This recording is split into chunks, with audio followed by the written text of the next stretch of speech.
Baik ya. Yuk kita mulai ya. Bismillahirrahmanirrahim. Assalamualaikum warahmatullahi wabarakatuh.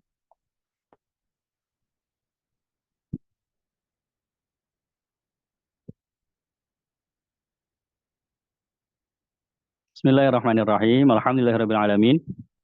Wa bihi nasta'in ala umuri dunya waddin. Wassallallahu ala sayyidina wa maulana Muhammad sayyidil mursalin wa ala alihi wa sahbihi ajma'in. Amma ba'du. Rabbi shrah li sadri wa yassir li amri wa hlul 'uqdatam min lisani yafqahu qawli.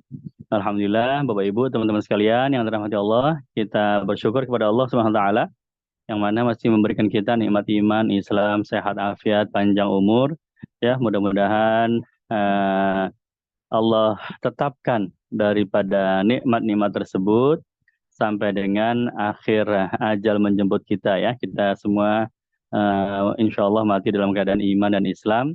Ya, keluarga kita, ya, anak-anak cucu kita, sanak famili, sahabat-sahabat kita, semuanya ya mati dalam keadaan iman dan Islam ya. Amin ya rabbal alamin. Salawat serta salam kita sampaikan kepada suri teladan kita baginda Nabi Muhammad Sallallahu Alaihi Wasallam beserta seluruh sahabatnya, keluarganya, orang-orang yang mengikuti jejak langkahnya baginda Nabi Sallallahu Alaihi Wasallam sampai dengan hari kiamat nanti ya. Bapak Ibu, kita sudah memasuki bulan yang mulia ya, salah satu daripada bulan haram, yaitu bulan Rajab. Ya, kurang lebih hari Sabtu ya, malam Sabtu. Sekarang sudah malam Selasa ya. Berarti eh, sudah malam keempat daripada bulan Rajab. Berarti sudah menyongsong Ramadan ini ya, sudah kita pasang niat ya, Ramadan sudah di depan mata, kita pasang niat dari sekarang ya Allah, sampaikan kami ke bulan Ramadan ya Allah. Apabila kami menjumpai bulan Ramadan, maka kami akan gunakan semua daripada bulan Ramadan tersebut, 30 hari 30 harinya untuk beramal soleh ya, untuk mendekatkan diri kepada keridhaanmu ya. Kami akan menjauhi ke semua harinya daripada bulan Ramadan, menjauhi perbuatan maksiat ya di hari-hari tersebut ya. Pasang niat yang banyak ya. Kami akan isi dengan tilawatul Quran, kami akan isi dengan sedekah setiap harinya ya, kami akan isi dengan tholabul ilim setiap harinya. Begitu dari sekarang sudah dicita-citakan gitu ya. Niatul mu'min khairu min amali, kan kata Nabi sallallahu alaihi wasallam begitu ya. Niatnya aja udah dapat pahala ya, niatnya aja dapat pahala ya. Sebaliknya kebenciannya atau rasa malasnya, waduh bulan Ramadan itu lapar deh kita selama sebulan. Waduh bulan Ramadan ya, kita kerja bakalan tambah capek deh ya. Ah, berdosa ya. Jadi mengeluhnya berdosa. Sedangkan gembiranya, niatnya ya itu dapat pahala ya di bulan Ramadan. Nah, jadi kita akan membahas bulan Rajab ya, akan membahas bulan Rajab sebagai persiapan memasuki bulan Ramadan. Ini salah satu dari apa ya, karunia Allah kepada umatnya Nabi Muhammad SAW. Jadi kalau dipikir-pikir, bulan Rajab itu bulan mulia ya. Ada ayatnya nanti di dalam Quran ya. Arbaatun hurum, 4 bulan yang termasuk bulan haram. Berarti pahala dilipat gandakan. Kalau berbuat baik, dosa pun dilipat gandakan. Kalau berbuat maksiat di bulan Rajab ini, belum cerita bulan Ramadan ya. Ini bulan yang sekarang kita sedang berada ini pahala dilipat gandakan, dosa dilipat gandakan di bulan ini. Maka ini bulan mulia. Pertanyaannya, kita kadang-kadang suka bertanya, apa perlunya Allah memberikan kita bulan yang mulia ya, padahal nanti ada Ramadan, ya kan?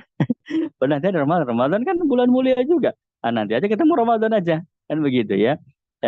Misalnya apa, ada bos di sebuah perusahaan ya, kalian semua nanti, dia bilang sama karyawannya, kalian semua nanti 2 bulan lagi akan naik gaji. Wah, senang karyawannya ya. Kemudian tiba-tiba di hari itu diumumkan, jangankan 2 bulan lagi ya, bulan ini pun sudah saya naikkan ya, jadi 2 bulan lagi nanti tetap naik gaji. Bulan ini naik gaji juga. Wah, karyawannya kan merasa takjub ya. Ya Allah, ini bos saya baik banget ya. Padahal toh nanti 2 bulan lagi naik gaji ya. tapi nggak sabar nunggu 2 bulan lagi, dari mulai bulan ini udah dinaikin gajinya. Ya, itulah dia karunia Allah Ta'ala kepada kita, umat akhirnya, umat yang terakhir ini. Ya, kemuliaan itu datang bertubi-tubi gitu ya. Datang bertubi-tubi. Mau bulan Ramadan udah ada Rejab ya. Nanti ada habis Rejab ada Sya'ban ya. Sya'ban itu punya pertengahannya, nisfu, nisfu Sya'ban. Bagus ya. Nanti ada Ramadan ya. Kemudian Ramadan selesai ada Zulhijjah ya. Atau tiga bulan haram, Zulqaidah, dimulai dari Zulqaidah, Zulhijjah, Muharram.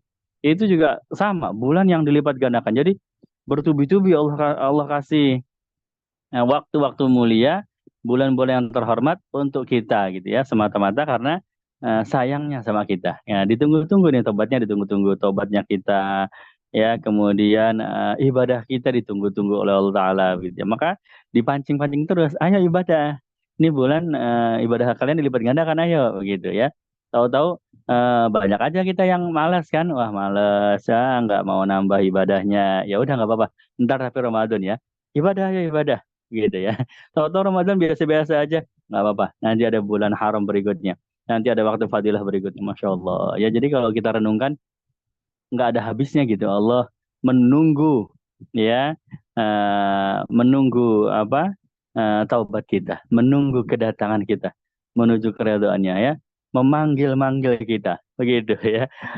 Sama seperti sholat ya, sholat 5 kali sehari, nggak ada habis-habisnya kita dipanggil oleh Allah Taala ya. Eh, Zuhur azan ya. Asar azan lagi ya, maghrib azan, isya terus ya. Udah selesai besoknya ada lagi azan ya, nggak habis-habisnya begitu ya. Tentu kita kalau pakai akal kita sedikit aja, wah ya Allah ya, nggak bosan-bosan ya Allah manggil kita terus gitu ya. Alangkah apa, alangkah tidak, alangkah malunya kita kalau, alangkah malunya kita kalau kita tidak memenuhi panggilan tersebut ya kan. Begitu. Bahkan kalau bisa sebelum azan sudah standby di masjid. Wah, itu amalannya para tabi'in ya. Para tabi'in diantaranya siapa itu? Gurunya Imam Syafi'i ya. Sayyidina Sufyan Aswari. Sayyidina Sufyan Aswari itu amalannya adalah hadir di masjid sebelum azan. Ya. Kemudian ditanya oleh muridnya, ya Syekh, di antara semua amalan yang paling menonjol, engkau itu hadir di masjid sebelum azan. Ya kan? Kenapa? Beliau alasannya singkat aja. Dengan apa? Dengan alasan yang sangat logis. Beliau bilang gini, umpamakan ada karyawan, ya, dia diberi perintah sama bosnya setiap hari pada jam tertentu, ya, perintahnya itu aja, ya. Misalnya ada karyawan setiap jam 8 pagi, bosnya perintahkan buat buka pintu gerbang ya. Toko apa namanya, rolling door toko tolong dibuka-bukain ya, karena toko mau buka mau dagang. Jam 8 pagi dipanggil bosnya gitu ya. Udin gitu ya. Buka pintu udah jam 8. Buka ya, rolling doornya buka-bukain seret. Besoknya lagi. Udin, ini udah jam 8, buka ya rolling doornya ya. Oh iya bos, siap. Wah, buka-buka ya. Udin, ini udah jam 8, buka ya. Iya, siap. Ya. Maka beliau bilang, lah kok ada karyawan yang dia sudah tahu bakalan disuruh buka pintu tiap jam 8, tapi dia masih nunggu aja suruhan tersebut ya. Nunggu jam 8, nunggu suruhan tersebut. Harusnya kalau dia tahu bakal disuruh jam 8, ya 8 kurang 10, dia udah buka itu. Jadi begitu bosnya ngelihat, oh udah dibuka. Nggak usah nyuruh lagi. Kenapa? Dia kan udah tahu. Jam 8 itu tugasnya buka pintu ya. Ya, ngapain pakai menunggu bosnya itu memanggil dia dulu gitu ya. Toh dia sudah tahu apa yang harus dikerjakan. Toh dia sudah tahu perintah apa bosnya pada jam segini. Begitu. Maka saya pun tahu bahwa Allah itu perintahkan saya untuk memenuhi panggilannya, memenuhi perintah sholat. Ya, ngapain nunggu dipanggil dulu? Oh, saya sudah tahu ya. Waktunya itu zuhur, asar, maghrib, bisa subuh ya. Maka beliau itu kemudian eh, sebelum dipanggil oleh Allah Taala, dia sudah standby. Begitu, masya Allah. Itu cakep ya. Jadi sholat itu salah satu bukti Allah memanggil kita, Allah menunggu kita terus tidak bosan-bosannya. ya, menunggu kedatangan kita menuju keridhaan Allah Subhanahu wa taala, ya. Begitu, baik. Nah, kemudian kita akan mengupas dari kitab yang tadi saya share ya, yaitu judulnya Kanzun Najah was Surur. Ini seperti sebuah rujukan yang paling umum, yang paling dominan. Walaupun ada juga ini saya juga bawa Al-Kunuzul Hasinah fil Adiyatih Saminah, ini juga ada ya. Kitab tentang amalan-amalan setahun penuh ini juga ada. Tapi Kanzun Najah was Surur ini yang paling umum ya. Kalau ini memang karena baru penulisnya baru. Al-Kunuzul Hasinah ini mungkin di tahun berapa ya? 2000, hmm? Tahun 2000-an ya. Tahun 2000-an baru diterbitkan. Ya. Tapi kalau kan Zona Jawa Surur itu sudah lama. Itu zamannya pengarang Hasyiah Fathul Mu'in I'anatul Talibin. Ya. Bahkan kitab ini termasuk di tasheh dikoreksi atau diteliti oleh ulama-ulama besar pada zaman itu, dan mereka semua meng-ACC ya, bahwa oh ini kitab yang bagus direkomendasikan untuk dibaca. Begitu. Makanya saya akan bagikan di sini, akan kita lihat yaitu file PDF-nya ya. Kita berbagi layar. Oke, kemudian ini PDF-nya. Nah, ini di halaman 136. Ini sudah ada bayadu ma yutlabu fi Rajab al-Haram al-Mukarram. Ya, apa-apa yang perlu kita lakukan di bulan Rajab yang mulia. Ya, kelihatan ya halaman 136. Ini muka kitabnya. Kita ingetin halamannya dulu ya, deh, ya. 136. Nah, ini muka kitabnya. Kita lihat. Kanzun Najah was Surul fil al-iyah al-maqsurah allati tashrah sudur. Ya, pengarangnya ini lihat siapa ya. Syekh Abdul Hamid bin Muhammad bin Ali bin Abdul Qadir Qudsi Al-Makki Asy-Syafi'i. Nah, ini orang Mekah pengarangnya ya, mazhabnya mazhab Imam Syafi'i.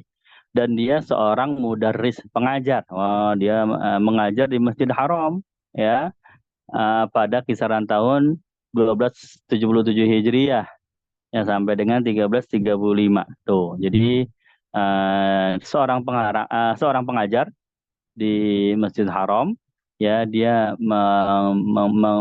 mengarang kitab yang menjelaskan tentang doa-doa atau amalan-amalan fadilah-fadilah yang ada di bulan-bulan Hijriyah. Muharram, Safar, ya, Rabiul Awwal, Rabiul Tsani, Jumadil, terus ya setiap bulan ya ada. Nah, kita buka nanti bagian pas bulan Rajabnya. Kemudian kita bedah sedikit kitab ini ya. Nah, ini termasuk yang saya suka baca-baca bagian akhir kitab.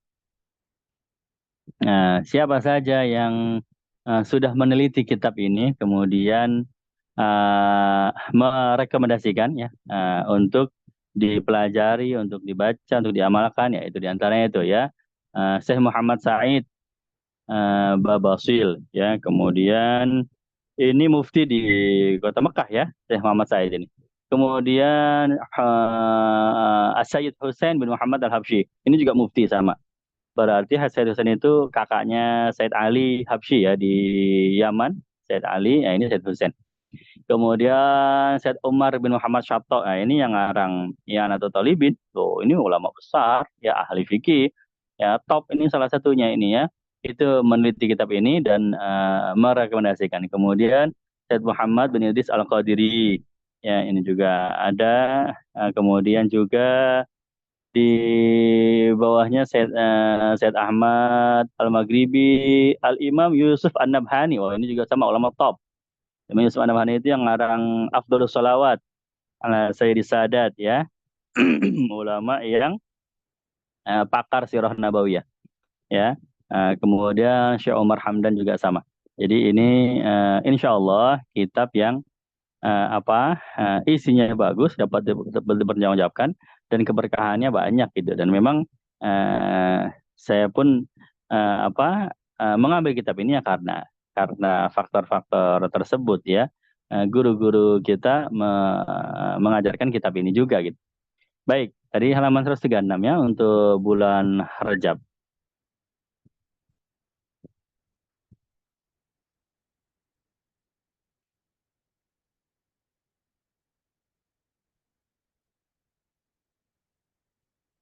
Oke. Jadi disebutkan di sini ya, yang pertama apa keistimewaan bulan Rajab itu? Rajab itu bulan yang mulia, ibadah di bulan ini dilipat gandakan. Wah, ibadahnya udah dilipat gandakan ya. Kemudian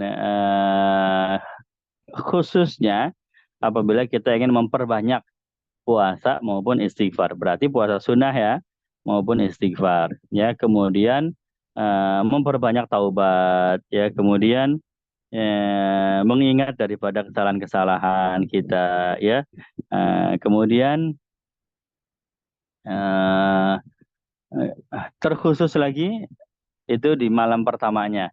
Itu malam pertama bulan Rajab adalah malam yang ijabah doa. Artinya sudah kelewat Ustaz malam pertama. Ya malam-malam berikutnya ketularan ya.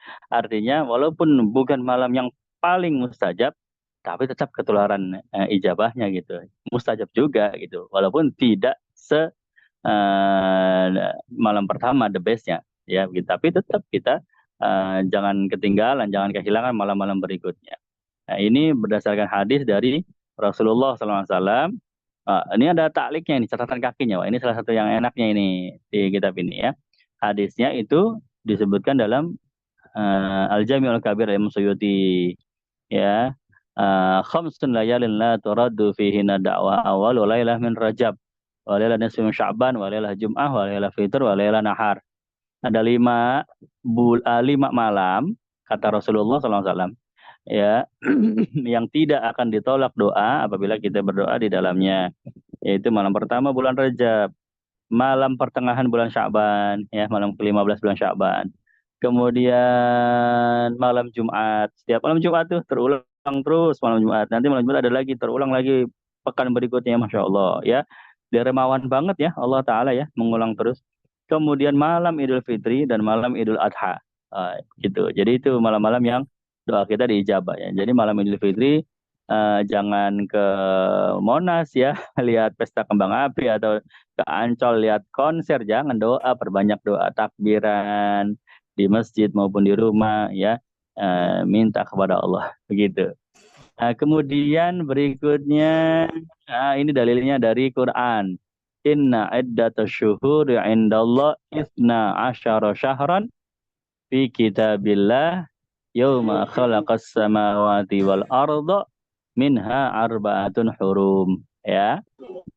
Sesungguhnya Allah punya bulan itu jumlahnya 12 bulan ya, yang sudah dituliskan di dalam kitab Allah ya. Artinya sudah jadi ketetapan Allah ya. Ketika Allah menciptakan langit dan bumi, dari 12 bulan itu ada 4 yang merupakan bulan haram. Nah, jadi sudah kuat, sudah Quran bilang ada 4, Rajab, Zulqa'dah, Zulhijjah, Muharram. Ini bulan Arba'atun Hurum, bulan hurum, bulan terhormat, ya kan? Begitu. Kemudian juga kalau itu surat At-Taubah ya, kalau ayat 36. Kemudian juga eh, apa ini ya?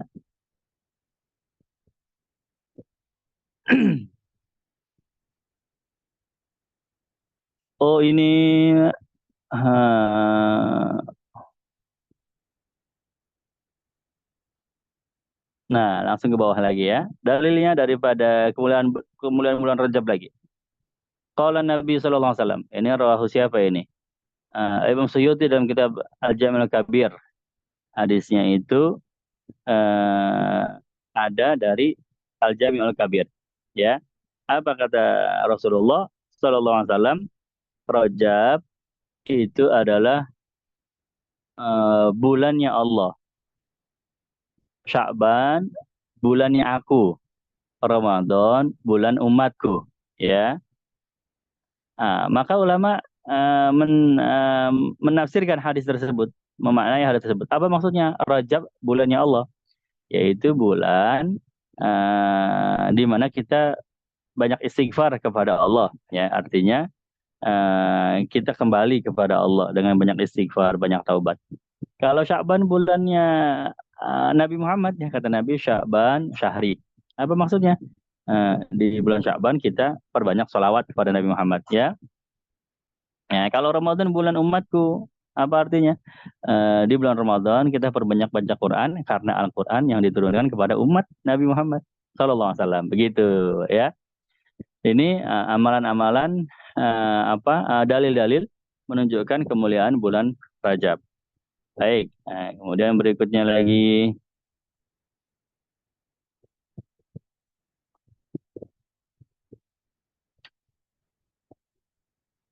Oh, ini doa di malam pertama bulan Rajab, ya. Coba kita lihat di sini. Ini doa nih. Baris naik ke atas, ya. Disebutkan dari Sayyidina Syekh Abdul Qadir Jailani, ya, doa yang dibaca di bulan Rajab. Artinya bukan dari Rasulullah, ya, Sallallahu Alaihi Wasallam, melainkan dari ulama. Ini doanya ulama, ya. Ilahi ta'arradu laka fi hadhihi lailah muta'arridun wa qasadaka qasidun wa amallaka fadlaka wa ma'rufaka talibun, dan seterusnya, ya.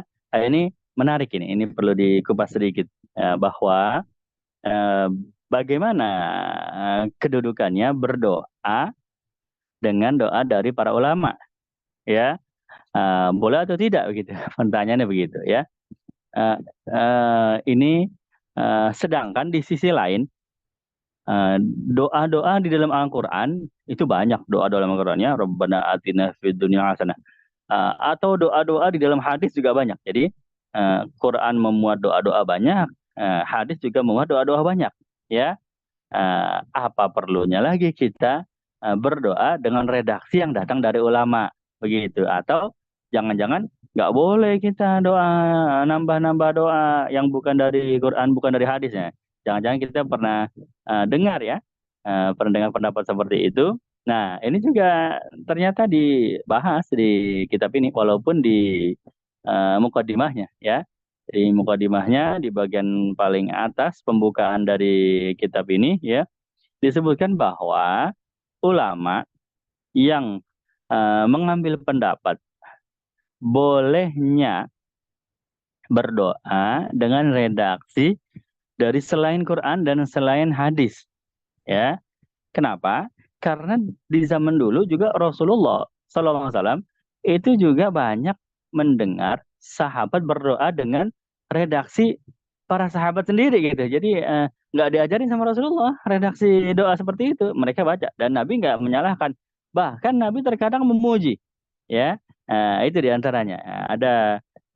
Diantaranya ada Rasulullah SAW pernah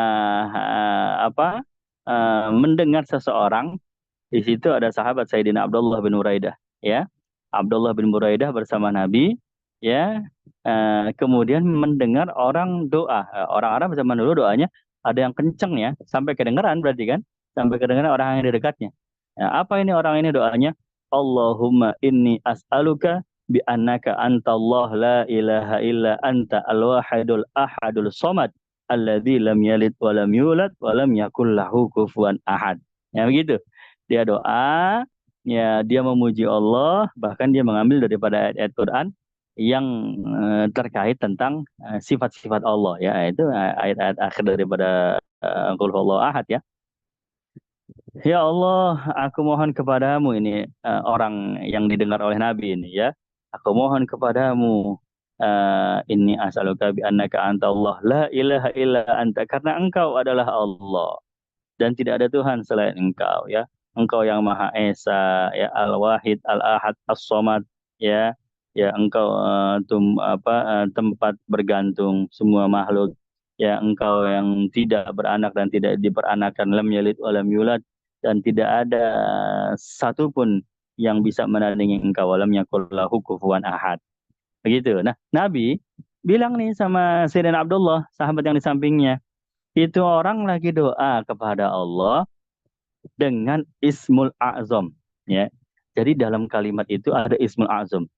Seandainya orang, siapapun orangnya, kalau dia tahu faedahnya Ismul A'zam, yaitu doa apabila disebut dalam doa, niscaya doa tersebut pasti dikabulkan, ya. Ya, apabila siapapun orangnya menyebut Ismul A'zam, nama Allah yang mulia, dalam doanya pasti doa tersebut dikabulkan. Dan itu orang sedang berdoa dengan Ismul Azam, tapi kita nggak tahu yang Ismul Azam itu yang mana, apakah Al-Wahid, apakah Al-Ahad, apakah As-Somad, ya, apa yang mana gitu kan. Ismul Yang Azam itu adalah orang-orang yang satu mau dari Asmaul Husna, ya, respon salah satu dari Asmaul Husna lebih yang rezeki dirahasiakan oleh Allah, tetapi faedahnya adalah kepada kalian. Paham ijabah tadi, doa. maka Nah, ini carilah seorang kalian ada apa? indah Ada di sisi Allah. Arizq. Oke, sudah ya. Baik. Jadi eh, dari kisah ini, Dan sembahlah dia. oh masih ada. Ya, bersyukurlah. Ya, bentar ya. Saya mute dulu. Oh, sudah di mute ya. Ya, yuk lanjut ya.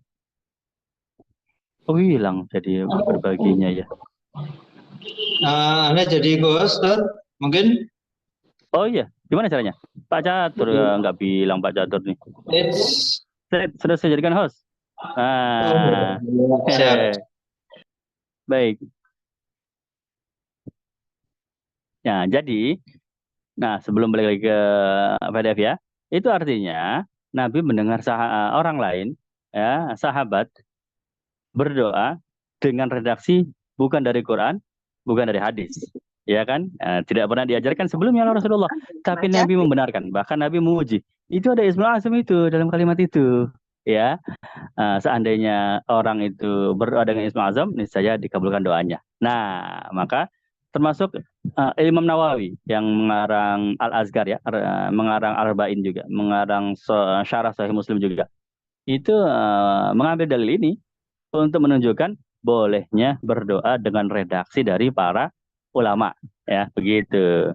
Walaupun tetap, ya, semua ulama 100% sepakat kalau doa dengan redaksi dari Quran lebih afdol. Kalau doa dengan redaksi dari hadis Nabi, itu lebih afdol, ya. Quran dan hadis yang paling afdol. Tapi redaksi dari ulama nggak kenapa-napa kalau kita baca. Bahkan redaksi dari diri kita sendiri. Ya kan, kadang-kadang kita mau doa, tapi nggak ketemu redaksinya di Quran, di hadis. Ya, ini mau mau pemilu nih, ya. Kita berdoa, ya Allah, semoga pemilu kali ini, ya, melahirkan pemimpin-pemimpin yang amanah, ya, partai-partai yang membela rakyat. Mana doa nyari di hadis, gak ada dulu, zaman Nabi nggak ada pemilu, ya, nggak ada partai, ya kan. Tapi kita kondisional pengen mendoakan kondisi bangsa yang kondisinya bertepatan dengan seperti sekarang ini. Ya boleh, silakan doa, begitu ya. Jadi tidak apa-apa, walaupun yang paling afdol doa dari Quran dan doa dari Nabi, ya, begitu. Baik, apa contohnya doa yang sangat populer padahal bukan dari Quran, bukan dari Nabi, tapi dari ulama? Apa contohnya? Doa setelah sholat duha, ya. Allahumma inna duha, duhauka wal bahauka wal jamaluka, dan seterusnya. Itu redaksinya dari ulama itu, ya. Tapi karena apa namanya, luar biasa kandungan isinya, maka diamalkan, ya, sampai kita sendiri. Jadi kalau habis sholat duha kita membaca doa itu, ya bagus. Tapi kalau kita membaca dengan versi kita sendiri, ya nggak kenapa-napa juga, ya. Atau baca istighfar setelah sholat duha yang diajarkan Nabi, ya Rabbi gfirli warhamni alayya 40 kali, ya, setelah sholat duha. Ya bebas-bebas saja namanya, itu doa, begitu. Kemudian baik ya. Jadi itu sedikit tambahan pengetahuan bagaimana hukumnya berdoa dengan redaksi dari para ulama. Yuk kita lanjut kembali. Jadi sudah kita lihat ya kemuliaan bulan Rajab. Kemuliaan bulan Rajab itu ada di malam pertama, ya. Kemudian eh, ada pada puasa dan istighfar, ya. Kemudian ini sama doa dari para ulama juga ini. Ini doa dari As-Sayyid Hasan bin Abdullah Al-Haddad. Nah, bismillahirrahmanirrahim. Wassallallahu ta'ala ala Sayyidina Muhammad wa ala alihi wa sahbihi wasallim. Astagfirullah, astagfirullah, astagfirullah, wa atubu ilallah, dan seterusnya. Ya, intinya apa? Perbanyak doa di bulan Rajab. Ya, baik. Kemudian lanjut lagi. Ya, ini masih doa dari Sayyid Hasan bin Abdullah bin Al-Haddad ya. Doa panjang ini. Kemudian Masa kamu telur muda wortel? Ini apa? Telur semut.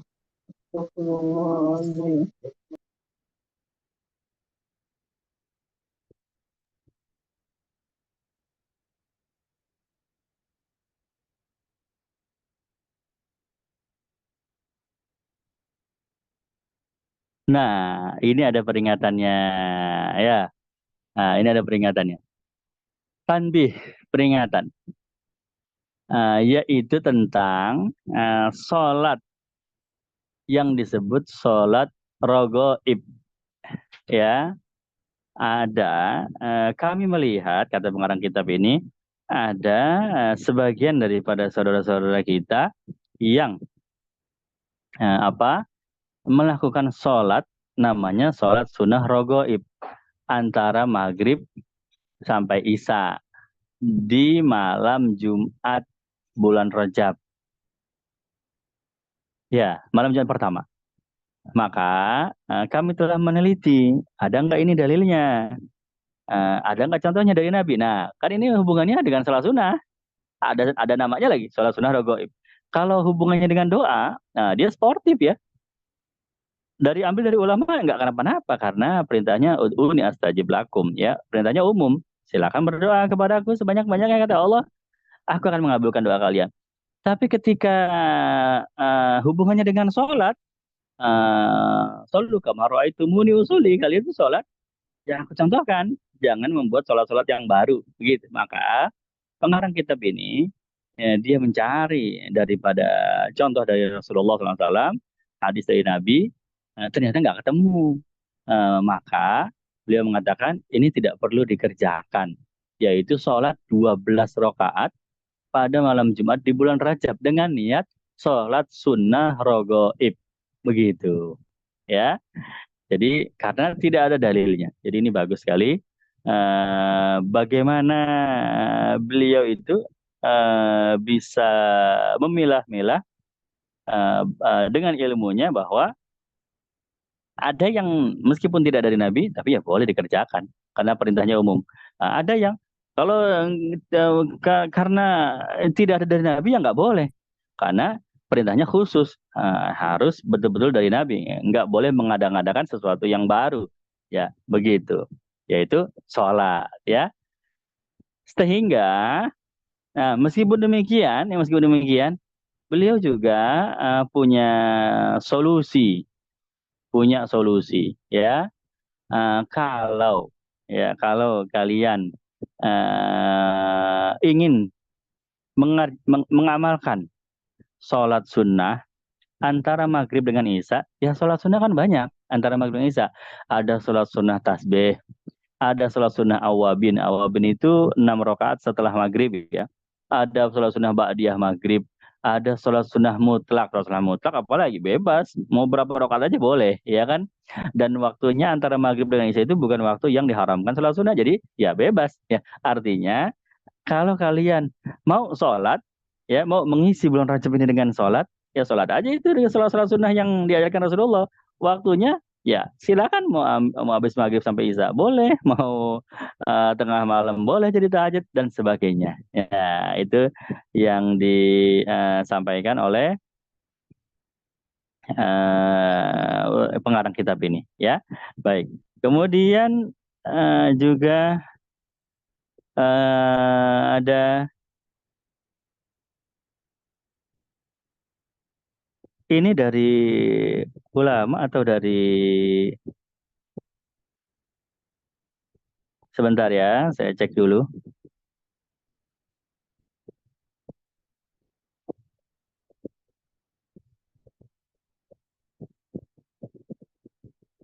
Oh, dari sahabat ya, Sayyidina Wahab bin Munabbih. Jadi perintah umum ada di atas-atasnya ini. Coba kita lihat cek ya. Ada di atas-atasnya ini. Perintah umum di bulan Rajab itu istighfar ya, perbanyak istighfar ya kan. Kemudian karena Rajab itu kaitannya dengan syahrullah. Kemudian nah ini dia nih. Qala Wahab bin Munabbih.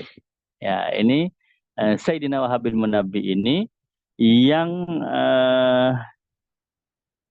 menyampaikan bahwasanya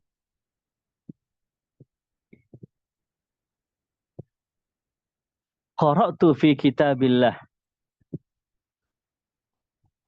Aku pernah membaca dari kitab-kitab Allah sebelum Quran ya. Jadi beliau ini termasuk orang yang mengalami masa-masa orang-orang ahli tauhid ya. Atau kemungkinan pertama itu, kemungkinan kedua mereka ini pernah mendengar pelajaran dari Rasulullah. Kadang-kadang Rasulullah ditanya juga, ya Rasulullah, Taurat itu isinya apa? Ya, atau Zabur itu isinya apa? Atau Injil itu isinya apa? Begitu kan? Kan nggak ada barangnya itu di masa itu. Yang asli, yang original dari Allah Taala. Mereka pengen tahu. Oh, Taurat itu isinya kisah-kisah. Oh, Zabur itu isinya demikian. Nah, maka eh, salah satunya yang disampaikan Rasulullah, oh di dalam kitab-kitab yang Allah turunkan pada Nabi terdahulu, itu ada juga yang isinya doa ini. Begitu ya. Jadi ini doa dari kitab sebelum Al-Quran. Ya. Tapi isinya bagus. Apa itu? Siapa? Uh, Man istaghfarallah fi rajab bil ghada wal asyi itu ya, baris yang ketiga di dalam kitab yang tayang di layar kita. Siapa yang istighfar kepada Allah di bulan Rajab, di pagi hari dan di sore hari, dan dia angkat tangannya, dia baca Rabbighfirli warhamni wa tub alayya sab'ina marrah, 70 kali, maka Allah akan menjamin baginya kulitnya tidak akan tersentuh api neraka. Nah, berarti ini salah satu istighfar bulan Rajab ya, pagi sore. Pagi 70, sore 70. Ya. Rabbighfirli warhamni watub alayya. Ini sering sekali diajarkan oleh guru-guru kita di masjid-masjid, ya di pengajian-pengajian. Sudah bulan Rajab ya, istighfar Rajab ya. 70 kali Rabbighfirli warhamni ya, pagi sama sore 70 kali juga. Nah, ternyata dari mana sumbernya? Oh, dari sini. Kitab yang diturunkan sebelum Quran itu tersebut. Jadi bulan Rajab memang sudah ada ya, dari zaman sebelum Islam sudah ada. Memang bulan memang sudah ada. Ramadan juga sudah ada sebelum Islam. Semua bulan itu sudah ada. Zulhijjah sudah ada. Ya, begitu. Inilah dia dari apa yang dapat kita amalkan di bulan Rajab ini sebagai masa persiapan menuju bulan Ramadan ya. Jadi kalau banyakin istighfar, banyakin puasa sunnah dan ibadah lain juga semuanya kan dilipat gandakan ya. Thalabul ilm kita pada malam hari ini insya Allah dilipat gandakan. Beda nilainya dengan thalabul ilm kita di waktu-waktu kemarin yang bukan bulan haram. Dengan demikian kita menyambut tamunya Allah itu bulan Ramadan, kita sudah lebih bersih ya, kita sudah lebih apa lagi, lebih bebas daripada dosa ya. Sama kalau kita mau kedatangan tamu kan, beres-beres rumah dulu ya, dipel-pel dulu rumahnya, diberes-beresin ya. Wah, rumahnya jadi bersih, nggak berantakan. Itu cara memuliakan tamu ya. Baik, waktu menunjukkan pukul 9 kurang 15 menit. Masih ada waktu untuk kita diskusi ya. Yuk dipersilakan. Bapak Ibu teman sekalian yang mau bertanya boleh dibuka mic-nya silakan.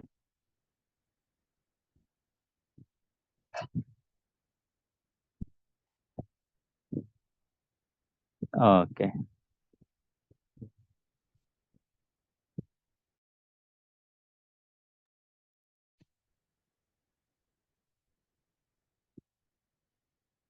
Assalamualaikum Ustaz. Waalaikumsalam warahmatullahi wabarakatuh. Ya, Izin bertanya Ustaz. Di beberapa hari ini kan ada banyak apa namanya kayak semacam 10 hari puasa di bulan Rajab, kemudian doa-doanya. Nah, untuk puasa itu Ustaz, kalau boleh tahu itu sumbernya dari mana ya? Karena jujur saya memang ikut berpuasa tapi eh, apa namanya ya belum tahu dalil yang pastinya. Kemudian ada yang mengatakan kalau misalnya kita mengabarkan katanya itu tentang bulan Rajab ini, tentang pertemaannya itu sampai ada yang katanya eh, eh, apa eh, seperti ibadah selama 80 tahun atau gimana gitu. Nah, baik. mohon pencerahannya Ustaz. Bagus ya. Baik. Ini jadi kita secara tartib kitab, kalau dari Kanzun Najah tadi ya, Syekh Abdul Wahab tadi yang pengajar mudaris di Masjid Haram di Mekah, segitu aja. Dia tidak menjelaskan puasa-puasa sunnah di bulan Rejab ya. Tapi kita ambil dari kitab yang lain. Makanya tadi saya bawa juga ini kitab Al-Kunuzul Hasinah. Kalau ini pengarangnya adalah ulama Madinah, ya, ulama fikih di Madinah. Termasuk mengambil ilmu kepada Syafi'i Zogir fi zamanina hadza al-alim alama Said Zain bin Ibrahim bin Smith. Nih, termasuk muridnya Habib Zain bin Smith ini yang mengarang kitab ini. Nah, ini baru ketemu di sini amalan tentang puasa di bulan Rajab ya, puasa di bulan Rajab. Yuk coba saya bacakan ya.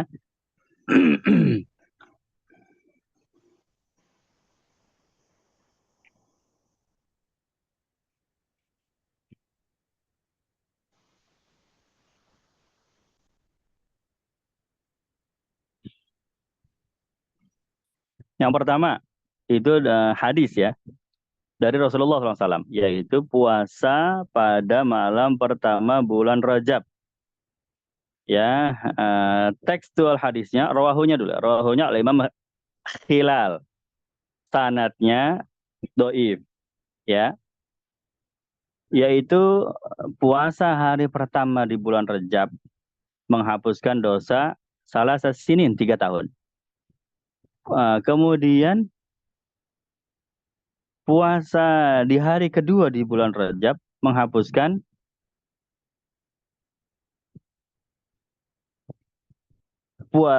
dosa 1 tahun. Ya, jadi di hari pertama puasa menghapuskan dosa 3 tahun. Di hari kedua menghapuskan dosa 2 tahun. Di hari kedua puasani kafarah sanatain. Oh ya, di hari kedua menghapuskan dosa 2 tahun. Di hari ketiga menghapuskan dosa 1 tahun. Ya, dan di hari-hari berikutnya menghapuskan dosa 1 bulan. Dan kemudian rawahu Ibnu Abbas menambahkan lagi hadis ini, siapa yang puasa setiap harinya daripada hari-hari tersebut itu 1 bulan, sama, hanya menguatkan. Berarti ini hadis ya, walaupun sanadnya dhaif ya. Nah, nanti saya jelaskan. Jadi saya pernah memberikan ilustrasi ya. perintah yang umum, puasa itu bagus tanpa memilih-milih waktunya, tanggal berapapun bagus, ya itu tadi ya, Rajab Syahrullah. Ya, kemudian eh, ada perintah-perintah lagi yang sanadnya doif. Kalau banyak digabungin, berarti memang ini bisa diamalkan. Doif ketemu doif itu saling menguatkan. Ya, kalau doifnya cuma satu sendirian ya, namanya hadis ahad. Ini tidak ada yang nguatin hadis ini. Tapi nanti kita lihat ada lagi puasa tentang puasa lagi nih. Ya, ini sudah pertama. Yang kedua ada lagi ini. Man shoma salasa ayyam. Siapa yang berpuasa 3 hari berturut-turut di bulan Rajab ya. Tapi harinya harus hari Kamis, Jumat, Sabtu. Bukan di bulan Rajab saja. Bahkan di bulan haram. Berarti Rajab, Zulqa'dah, Zulhijjah, Muharram. Maka dia akan dicatat seperti ibadah. Nah ini yang Ibu sampaikan ya. Seperti ibadah 900 tahun setiap hari puasa itu. Ini dinukil dari Ihya Ulumuddin Al-Imam Ghazali rahimahullah. Ya, sanadnya doif. Nah itu tadi, doif ketemu doif, saling menguatkan. Nah, kalau doif bisa bareng-bareng, bisa sama begitu. Lanjut lagi. Sama, ini dari Al-Ghunyah, hadisnya. Syekh Abdul Qadir Jailani ya. Man shoma yauma sabi wal ishrin min Rajab. Siapa yang puasa di hari ke-27 bulan Rajab. Pahalanya seperti dia seolah-olah puasa selama 60 bulan atau 5 tahun.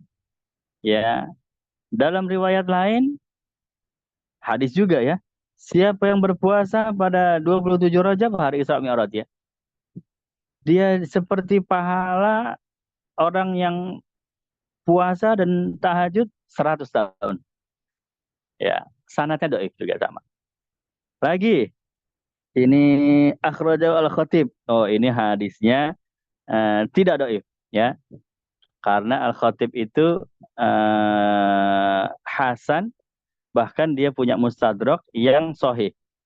Ya, kalau ini bukan dari mustadrak ya, tapi dari Tarikh Al-Khatib. Man shoma yauman min Rajab, siapa yang berpuasa 1 hari di bulan Rajab, pahalanya setara dengan dia puasa 1 bulan. Berarti umum maknanya yang tadi, perbanyak puasa di bulan Rajab ya. 1 harinya setara 1 bulan, ya maknanya umum juga karena Rajab itu bulan haram. Bulan haram itu dilipat gandakan pahala. Ya memang 1 hari Rajab ya tidak sama dengan 1 hari di bulan-bulan lain ya. Ternyata untuk puasa 30 setaranya begitu ya. Kalau 7 hari ya maka ditutup baginya pintu neraka yang 7. Kalau 8 hari maka dibuka baginya pintu surga yang 8. Kalau 10 hari maka Allah tambahkan dia 10 derajat. Kalau samaniah asyar 18 hari ya, maka dia termasuk orang yang dipanggil oleh Allah Ta'ala, sungguh telah aku ampuni dosamu yang telah lalu. Maka kalian memulai amal pada hari ini seperti orang yang belum pernah berdosa sebelumnya. Begitu. Sudah ya. Tak tak tak tak tak, tak. Banyak hadisnya. 1, 2, 3, 4, 5. Ya. Doif, doif, doif, doif saling menguatkan. Kalau dalam ilmu hadis, doif kalau satu jangan diamalkan. Tapi kalau banyak berarti saling menguatkan. Boleh diamalkan. Ya. Tidak wajib. Ya, boleh. Nah, tapi di sini di kitab ini ya ada penjelasan lagi. Qala al-Imam Nawawi rahimahullah, lam yasbut fi shaumi Rajab nadbun wala nahyun bi'ainihi walakin aslu shaumi mandub. Kalau Imam Nawawi sih top ya. Mujtahid fatwa dalam mazhab Syafi'i, Imam Nawawi ya. Apa kata beliau? Dari semua hadis-hadis tersebut kita mengetahui bahwa bulan Rajab itu tidak ada yang sahih untuk berpuasa. Tidak ada tidak ada perintah yang hadisnya sahih untuk berpuasa. Tetapi tidak ada pula hadis yang sahih untuk melarang berpuasa. Ya, bagus ini. Nah, ulama yang begitu ya. Jadi, oh nggak ada perintahnya ini yang sahih. Ya, tapi ada larangannya. Oh nggak ada juga yang sahih. Gitu ya kan. Maka menurut istihadnya Imam Nawawi, kembalikan saja kepada hukum asal puasa. Yaitu hukum asal puasa itu apa? Sunnah. Ya, yang main puasa sunnah kan hukum asalnya ya memang sunnah. Yang puasa wajib ya puasa Ramadan doang. Ya, jadi mau mengerjakan silakan amalkan. Begitu. Ya, ini salah satu daripada fadilah-fadilah puasa. Begitu. Jadi kesimpulannya apa? Kalau membaca hadis-hadis tersebut, betul hadisnya dhaif. Tapi apakah tidak boleh diamalkan? Tidak betul. Ya, hadis dhaif boleh diamalkan. Ya, kalau terkait dengan amalan, ya, amalan sunnah.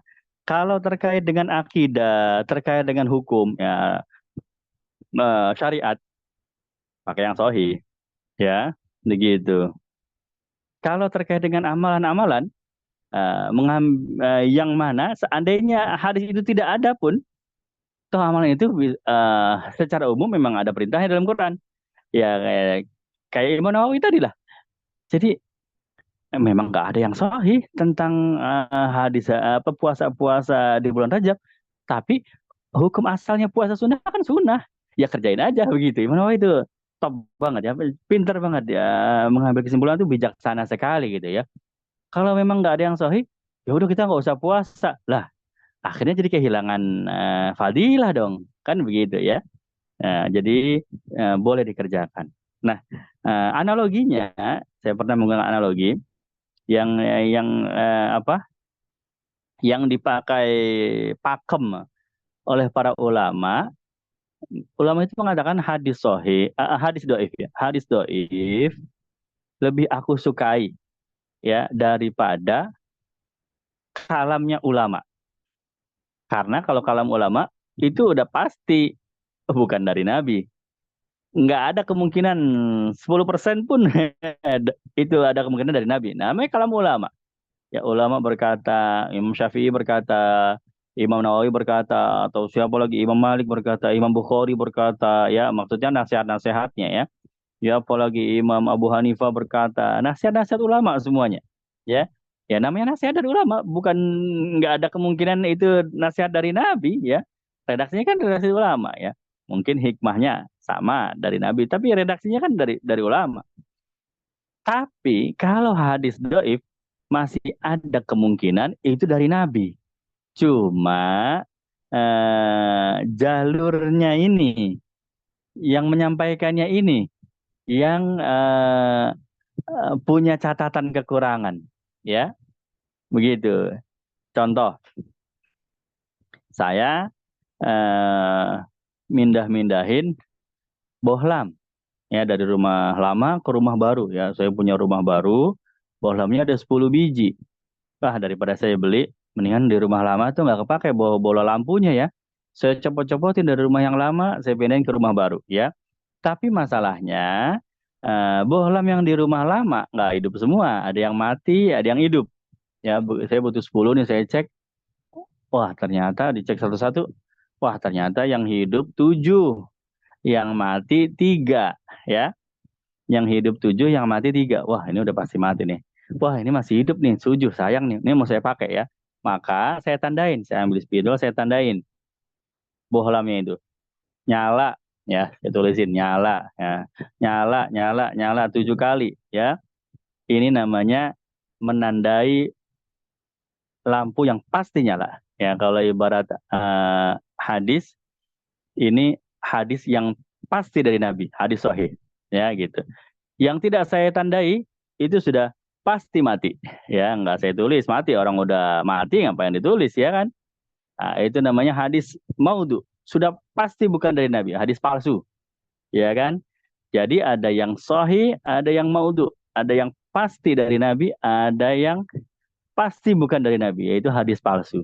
Ya sudah, 10 saya bawa, Saya jalan ke rumah baru, ya begitu saya buka dari bungkusan, ya begitu saya lihat yang ada tulisannya cuma 5. Waduh, yang ada tulisannya cuma 5 nih, ya nyala nyala nyala nyala 5. Padahal harusnya berapa? 7, ya. Rupanya sepanjang jalan tadi tulisannya kehapus, ya mungkin dia kegesek-gesek sama kain ya, sama bungkusan itu atau apa. Tulisannya pudar kehapus gitu. Ya kan? Berarti ada 2 lampu yang ada kemungkinan dia nyala di antara 5 yang mati itu. Berarti kan 3 sudah pasti mati, 2 nggak ada tandanya, yang 5 sudah pasti hidup. Di antara 5 yang tidak ada tandanya ini, ada 2 yang sebetulnya masih menyala. Nah, tapi kan nggak ada tandanya. Ini yang disebut sebagai doif. Jadi dia belum tentu palsu. Masih ada kemungkinan dia nyala. Nah, begitu, ya kan? Nah, maka ulama menyelidiki hadis doif ini di antara 5 nih nggak ada tulisannya. Wah, PR lah gini 5 tulisannya nggak ada lagi. Ya coba satu-satu. Wah, ini mati. Ya berarti ini yang memang aslinya mati. Wah, ini mati. Wah, ini nyala nih. Oh, ya ini dia nih. Nggak ada tandanya tapi nyala. Oh, inilah dia yang disebut sebagai oleh para ulama doif, dia karena nggak ada tandanya ya. Tapi dia dikuatkan oleh doif-doif yang lain. Begitu ya. Berarti kemungkinan besarnya dia datang dari Nabi itu kemungkinannya besar. Maka boleh diamalkan. Begitu ya. Kalau kita mengambil jalan pintas, 5 lampu ada tandanya nyala nyala nyala. Oh, udah 5 nih. Ya 5 nggak, yang 5 lagi sisanya nggak ada tandanya. Udahlah kita buang aja lah. Ya sayang dong. Kan di antara yang 5 ini sebetulnya ada 2 yang nyala, cuma tandanya aja hilang. Jangan dibuang, sayang. Kenapa? Karena ada, bukan ada lagi ya, dia itu masih ada kemungkinan lampu yang menyala, cuma tandanya hilang. Jadi yang perlu kita cari tahu eh, bagaimana kedudukan lampu tersebut ya. Ya di antara yang tidak ada tandanya itu. Begitu. Jadi tidak boleh juga kehati-hatian ulama ya, tidak boleh juga semua hadis doif jangan kita pakai. Sayang dong ya. Karena di antara semuanya hadis doif semuanya itu masih banyak yang berkemungkinan besar datang dari Rasulullah SAW. Cuma tandanya aja hilang. Ya jadi bukan dibuang, bukan tidak dipakai, tapi dicari tahu. Adakah doif yang saling menguatkan? Adakah doif yang dan seterusnya begitu ya. Ini ranahnya ulama hadis. Ya jadi itulah dia cara pandang ulama hadis tentang hadis doif ya. Ini kaitannya dengan puasa bulan Rajab seperti itu. Jadi benar kalau ada yang share puasa di bulan Rajab itu hadisnya doif, ya itu benar. Tapi jadi salah kalau hati-hati ya. Wah, salah kenapa dihati-hatiin? Orang mau puasa kok. Imam Nawawi tadi mengatakan aslinya puasa kan sunnah ya. Biarkan saja orang puasa sunnah ya. Begitu. Kemudian mengenai pahala. Nah, ini baru. Ini sih maudhu. Asli ini. Siapa yang menyebarkan berita ini dia akan mendapatkan pahala ibadah 7.000 tahun ya atau 8.000 tahun. Nah, itu baru palsu ya. Parameternya apa? Parameternya kayaknya berita seperti itu ada terus tiap bulan ya. Nanti mau masuk bulan Ramadan ada lagi deh entar sharing seperti itu. Oh, fadilah bulan Ramadan anu. Siapa yang menyebarkan apa konten ini nanti diberikan pahala seperti 1.000 tahun. Jadi yang mana yang benar ya, bulan Rajab apa bulan Ramadan? Kita aja bulan Muharram ada lagi ya, itu sudah pasti buatan-buatannya. Itu hati-hati. Mengatasnamakan Rasulullah, berbohong atas nama Rasulullah ya. Sallallahu alaihi wasallam untuk kepentingan-kepentingan tertentu. Nauzubillah min dzalik, kagak boleh ya. Dosa besar itu minal kabair. Ya, mengaku-ngaku ini dari Rasulullah, ini hadis loh, nggak boleh ya. Bukan dari konteksnya ya, bukan dari konteks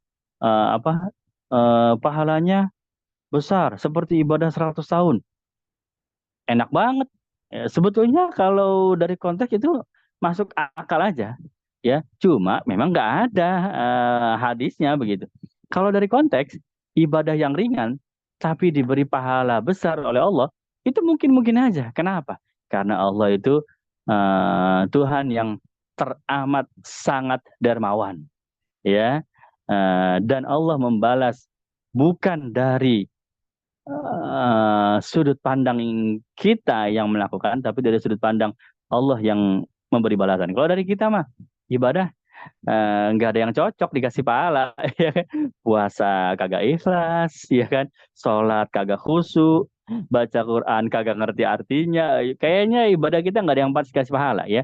Tapi kita yakin ibadah-ibadah kita tetap diberikan pahala karena Allah membalas bukan dari kadar kitanya, tapi dari kadar Allah Ta'ala yang memang memberikan pahala yang demikian besar. Jadi kalau urusan besarnya itu sebenarnya nggak ada masalah. Saya sih oke.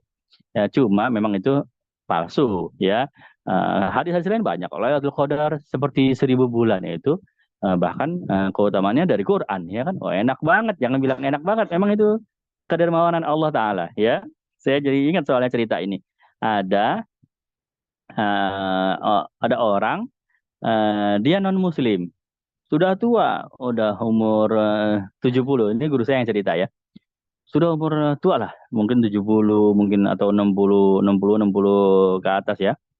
Kemudian dia non Muslim, kemudian dia memutuskan masuk Islam, ya. Dia baca syahadat dari kecil ini, dari lahir dia non Muslim sampai sudah tua memutuskan untuk masuk Islam, baca syahadat. Asyhadu alla ilaha illallah wa asyhadu anna Rasulullah, ya, dipimpin oleh seorang ustadz. Ya, kemudian setelah itu ya sudah, ya, ustadznya berkomentar, enak banget tuh orang kayak begitu. Artinya apa? Umurnya mungkin umur di rahasia Allah, ya. Tetapi umumnya orang kan sudah tua, ya, tidak lama lagi dia akan dipanggil oleh Allah Ta'ala, ya. Tapi berarti kan kalau dia nggak lama, berarti kan dia menjadi Muslim cuma sebentar, tapi dia tetap dapat sorga. Kalau dihitung-hitung, banyakkan periode ketika dia masih non Muslim, ya, ketika dia masih menyembah selain Allah, dia nggak kenal sama Allah Ta'ala, ya. Dia mengambil Tuhan-Tuhan selain Allah 70 tahun, ya. Kemudian dia cuma setahun, bahkan bisa jadi kurang dari setahun, ya. Kemudian dia meninggal masih sorga, ya kan. Ada ustadznya ini yang yang sambil bercanda, ya, yang menuntut dia syahadat, enak banget orang kayak begini, ya. Dibandingkan kita dari lahir capek-capek, ya, tapi enaknya seperti itu karena kedermawanan Allah Subhanahu wa taala. Begitu ya. Ya sudah, Allah sudah menetapkan memang syahadat, ya, membuka pintu surga, ya kan. La ilaha illallah dakhalal jannah. Ya sudah, ya, ketetapan Allah bukan atas dasar eh, kadar yang dikerjakan manusia, tapi atas dasar kedermawanan Allah. Allah yang membalas. Begitu, ya. Sama seperti terakhir ini, ya. Sama seperti nanti kita menjelang pemilu 14 Februari. Ini penting ini, ya.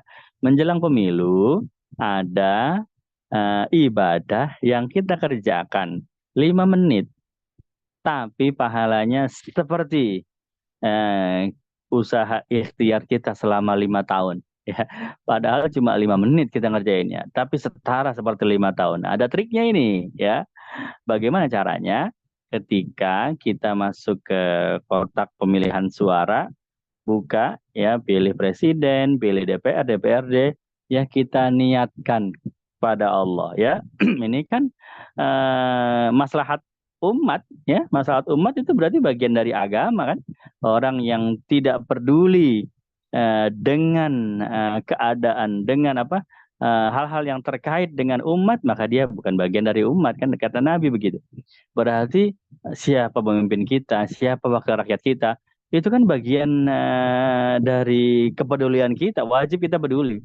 Ya, berarti memang bagian dari agama. Maka nyoblosnya jangan sekedar nyoblos doang, sudah coblos, ini udah, ini kita hak sebagai warga negara. Jangan sayang, niatin kepada Allah jadi ibadah. Ya Allah, saya niatkan memilih pemimpin dan wakil rakyat ini adalah ibadah memperbaiki kondisi negara, ya. Saya niatkan ibadah untuk menjadi maslahat umat, ya. Mudah-mudahan pemimpin yang saya pilih, wakil yang saya pilih, mereka memberikan manfaat sebesar-besarnya bagi kaum muslimin. Coba itu seret selama 5 tahun ke depan, ya kita dihitung seperti orang yang memperbaiki bangsa, ya, seperti orang yang sudah berusaha memberikan manfaat untuk kaum muslimin, ya, karena kita niat pemimpin itu nanti akan memberikan manfaat bagi kaum muslimin, ya. Kita sudah niat wakil rakyat tersebut nanti yang akan menjaga hak-haknya kaum muslimin, ya. Kita coblos dia, begitu, ya. Nah, tapi kenyataannya Ustaz, ternyata pemimpin kita yang kita coba itu ternyata dia korupsi atau wakil rakyat ternyata korupsi. Itu urusan yang berbeda. Itu kan di luar kendali kita. Niatul mu'min khairun min amali. Ya, yang kita niatkan itu yang dicatat oleh Allah gitu. Sedangkan kejadiannya berbeda itu kan bukan atas keinginan kita gitu. Kita inginnya sih mereka itu betul-betul amanah, ya. Nah, itu jadi salah satu kesempatan besar, hal yang kita lakukan 5 menit tapi bisa berdampak seolah-olah kita sedang ikhtiar selama 5 tahun, ya, yaitu datang ke kotak suara, memilih pemimpin dan wakil rakyat dengan niat semoga yang kita pilih selama 5 tahun ke depan mereka secara jujur, secara istiqomah memperbaiki kondisi kaum muslimin semuanya. Oh, begitu bagus, ya. Masya Allah. Baik. Yuk, jadi itu ya jawabannya, ya. Puasanya boleh dikerjakan, hadis-hadisnya ada semua, walaupun doif, ya. Dan hadis doif boleh dikerjakan karena satu sama lain saling menguatkan. Tapi mengenai perintah untuk menyebarkannya tidak boleh karena memang tidak ada hadisnya, ya. Baik. Sudah cukupkah? Cek dulu yuk dari teks. Terima kasih Ustaz. Sama-sama. Oh, ini sudah, ya. Ibu Tati Setiati, ya. Hadis yang tentang puasa Rajab. Oke. Baik. Bapak Ibu teman saya yang dirahmati Allah. Oh, masih ada satu lagi. Munawar Khalil, silakan dari Kediri. Terakhir, ya. Jam 9:04. Yuk, silakan. Alhamdulillah, Ustaz. Terima kasih. Ini maaf baru muncul nih, selama ini enggak pernah muncul. Muncul-muncul ada maunya, Ustaz. Enggak tahu ya, apa Silakan. malu-malu atau gimana. Alhamdulillah, jadi saya terus mengikuti, juga baca-baca buku Ustaz. Alhamdulillah, mudah-mudahan barokah untuk semua, Ustaz. Amin. Dan ini ada pertanyaan, ya, karena penasaran, Ustaz, ya. Ini terkait ya pembahasan hari ini dan juga pembahasan kemarin-kemarin, Ustaz. Itu terkait bulan Hijriyah itu dimulainya dihitung kapan, Ustaz? Atau munculnya nama-nama seperti Ramadan, Muharram, Rajab dan seterusnya. Pertanyaan ini berawal dari kan penjelasannya, ada beberapa penjelasan itu dimulai dihitungnya kan sejak tahun dihitungnya sejak Rasulullah hijrah. Ini kan ada penjelasan di surat Al-Baqarah itu terkait Ramadan itu, a'udzubillahi minasyaitonirrajim, syahrul Ramadan alladzi unzila fihil Quran dan seterusnya, Ustaz. Itu di bulan Ramadan diturunkannya Al-Quran. Padahal di ayat Al-Quran itu kan dimulai dari Mekah atau surat-surat Makkiyah seperti Al-Alaq gitu. Padahal waktu itu kan belum hijrah. Jadi di surat Al-Baqarah yang ayat 180 sekian itu kan menjelaskan bahwa Al-Quran diturunkan di bulan Ramadan.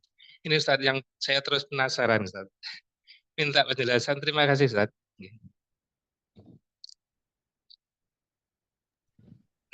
Ya, baik, ya. Jadi bahwa bulan itu sudah penamaan bulan bahkan 1 tahun dibagi menjadi 12 bulan, ya 1 tahun isinya 12 bulan, itu sudah ada sejak zaman Nabi Adam, ya. Contohnya banjir Nabi Nuh dalam Quran disebut berapa tahun?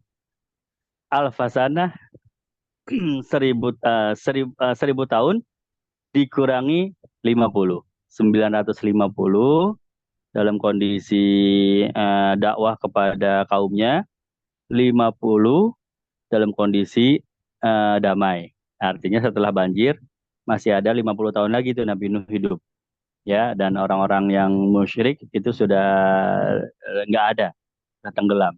Ya, dalam Quran itu disebutkan 1000 tahun dikurangi 50. Bahwa berarti tahun sudah ada di zaman Nabi Nuh. Dan tahun sudah dibagi menjadi 12 bulan. Kemudian tahun lagi disebutkan Ashabul Kahfi. Ya, 300 tahun ditambah 9. Kalau Ashabul Kahfi kan itu umatnya Nabi Isa ya, Nabi. Ya. Kemudian jadi seperti itu ya. Nabi Uzair juga sama. Ya. Ada disebutkan tahunnya. Artinya nabi-nabi sebelumnya ada patokan tahun dalam hidup mereka. Itu membuktikan sudah ada tahun dalam kehidupan mereka. Kalau sudah ada tahunnya berarti ada bulannya, begitu ya. Kemudian Nabi Ibrahim ya diperintah oleh Allah untuk memanggil manusia untuk ibadah haji pada bulan yang ditentukan, bulan haji ya, bulan haji Zulhijjah, ya kan. Zul itu artinya yang memiliki, hijjah haji, bulan yang di dalamnya ada haji, begitu. Itu petunjuk bahwa bulan Zulhijjah sudah ada sejak zaman Nabi Ibrahim, ya. Tetapi apakah namanya terus-terusan itu gitu ya? Apakah namanya terus-terusan itu Ramadan emang dari Nabi Adam memang Ramadan begitu? Nah, ini wallahu alam bisawab, ya. Apakah dari zaman Nabi Nuh yang namanya Muharram, Muharram terus sampai ke zaman jahiliyah? Kalau jahiliyah sih sebelum Rasulullah ya, gitu ya. Yang jelas pembagiannya itu sudah 12 bulan, ya. Dan sudah peradaban manusia sudah bisa menghitung tahun, ya. Hanya nama-nama bulannya ini, ya. Mungkin ada pergeseran budaya, namanya berubah, wallahu alam, ya, mungkin gitu. Atau nama tetap dari dulu memang Ramadan terus, ya itu juga mungkin, begitu ya. Itu mengenai pembagian bulannya. Nah, adapun ketika diturunkan Al-Quran, itu maknanya adalah diturunkan dari Lauh Mahfuz ke langit dunia. Jadi Quran kan turun 2 kali ya.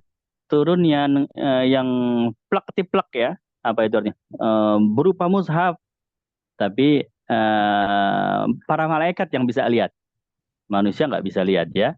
Dari Lauh Mahfuz turun ke langit dunia, itu pada bulan Ramadan, ya. Syahrul Ramadan unzila fihil Quran, itu ulama menyebutkan bukan yang turun kepada Nabi, karena kepada Nabi kan bertahap 23 tahun. Itu yang turun dari Lauh Mahfuz ke langit dunia di bulan Ramadan. Ya, tujuannya apa? 1, memuliakan bulan Ramadan. 2, kenapa kau turun sampai langit dunia doang? Yang lihat cuma malaikat. Memang Allah ingin membanggakan umat ini kepada malaikat dengan cara memperlihatkan kitabnya. Ini loh kitab untuk umat akhir zaman, Al-Quran.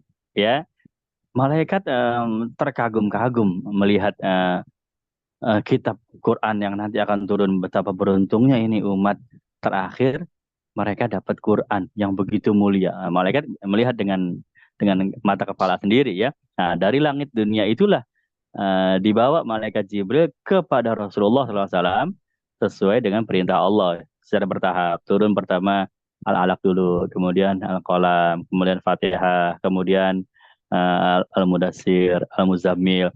Ngacak turunnya. Ya, seperti yang dijelaskan Ustadz itu di buku itu ya, Tartibul betul, di sesi 4. Tartibul Nuzul itu ya. Nah, itu dia ya. Jadi ketika turun dari Lauh Mahfuz ke langit dunia bentuknya mushaf berurutan 30 juz dari Fatihah sampai Anas. Tapi ketika turun kepada Nabi, acak-acakan ya, semrawut ayat-ayatnya maupun surat-suratnya. Tapi begitu sudah selesai sampai surat terakhir An-Nasr ya. Idza ja'a nasrullahi wal fath. Sudah selesai, tersusun lagi seperti mushaf yang awal di langit dunia. Wah, itu salah satu mukjizat juga ya. Turunnya acak-acakan tapi bisa rapi lagi seperti semula. Begitu. Jadi yang disebut bulan Ramadan turunnya Quran, maka turun ketika periode yang pertama itu. Begitu. Iya, jazakumullah. Terima kasih. Alhamdulillah. Terima kasih. Wow, ini Mas Khalil berarti sudah sesi keempat ya, sudah. Iya, saya ikuti terus. Alhamdulillah. Alhamdulillah, mudah-mudahan berkah bermanfaat ya. Amin. Untuk saya pribadi, keluarga, dan kita semua. Baik, Amin. teman-teman sekalian yang dirahmati Allah, sudah cukup ya. Waktu menunjukkan pukul 9:20. Alhamdulillah.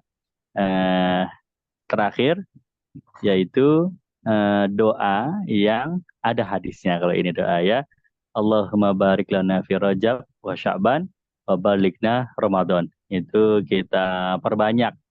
Ya Allah, berikan saya keberkahan di bulan Rajab dan di bulan Sya'ban, dan sampaikan saya di bulan Ramadan.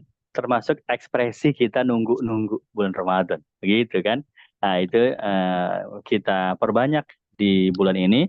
Mudah-mudahan Allah Subhanahu wa taala menghapuskan dosa-dosa kita di bulan yang penuh dengan berkah, menambah amal ibadah kita, ya, semangat kita semakin baik lagi ya. Kemudian ketika tiba waktunya bulan Ramadan, kita mendapatkan semua karunia yang telah Allah siapkan ya.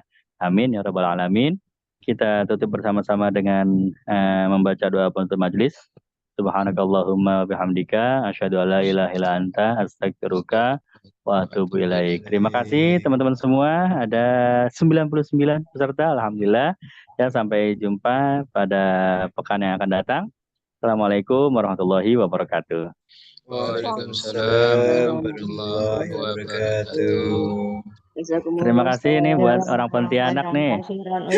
Siap, Ustaz. Gimana di sana, masih musim hujan atau gimana? Masih hujan. Tiap hari hujan Ustaz di sini. Alhamdulillah. Iya. Kediri juga sama ya Pak Khalil ya, hujan ya. Pak Iya. Dadang. Tapi kalau Mas Solihen. Pontianak istimewa Ustaz, karena kan khatulistiwa. Anginnya angin pasat. Oh ya. Anginnya angin pasat, jadi baik musim kemarau maupun musim hujan pasti hujan di sini. Seperti itu. Oh ya. Ya. Oh, sepanjang tahun hujan terus. Sepanjang tahun hujan terus. Oh, alhamdulillah. Berarti doa ijabah terus ya. Tapi seringnya lari Ustaz kalau hujan Ustaz. Oh iya ya. Lari dari rahmat Allah. Iya benar, keseringan soalnya. Kalau di Yaman dulu, saya di Yaman ngalamin hujan setahun 2 kali. Jadi pasti hujan-hujanan. Kalau hujan sekali ya hal yang jarang ya kan. Betul, jadi rahmat Allah kalau keseringan juga kita ini juga ya. Bosen juga. Pak Catur doain saya ya, Pak Catur ya. Amin. Ya Allah, ini sampai apa ya, telah berisik sampai ke negeri orang ya. Pak Dadang, Ibu Zakiyatun Nufus, Mas Solihen. Mas Solihen ini kayaknya yang di Tangerang ya, di mana Mas Solihen? Oh, Lampung. Lampung, benar.